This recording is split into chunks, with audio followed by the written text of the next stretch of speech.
So all of you should have received a press packet. We have more if you don't have one. And what you'll see in the press packet is a list of who Friends of Ozark Riverways are. We're a coalition of groups and organizations and individuals.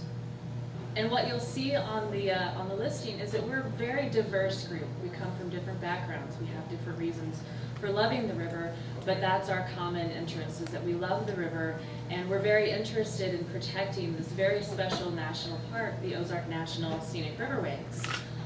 I personally have a deep love for the river. I grew up on the Current River. My family was one of the first to settle on the lower section of the river at Van Buren, and so I have a special interest in making sure that the river that was the lifeblood of my family for generations continues to be a healthy, beautiful place for people to come and visit. So Friends of Ozark Riverways, we've spent a great deal of time pulling together reports and gathering information. We've gotten information through the Freedom of Information Act. We've interviewed lots of people. We've got on-the-ground data. And we've also talked with former National Park Service employees. And through that, we've put together several reports and information. We have a couple of reports in the press packet as well. One of those reports that we came with is this map.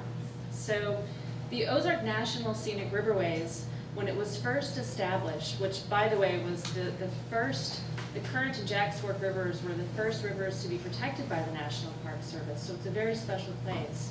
134 miles of protected riverways of the Current and Jack's Fork rivers. When it was first established, key access areas were only to be 15 to 20 miles apart. And what we found is over 135 ways that you can drive a vehicle to the river. So that makes an average of about one access per mile up and down the riverways. And as you can see, we have the different points along the way that we've mapped and found of ways that you can get there. So not only does that have an environmental impact, it's causing a lot of erosion, lots of silt and gravel are flowing into the river, but it also impacts the visitor use. So if you're canoeing or you're boating and you want to spend the night on a gravel bar, you can't always be sure that someone won't drive in on you in the middle of the night, which is concerning. This is one example of many of the reports that we have. We've actually brought these reports to Ken Salazar, who is the Secretary of the Interior, and to John Jarvis, who is the Director of the National Park Service. They both seem to be interested in hearing what we had to say.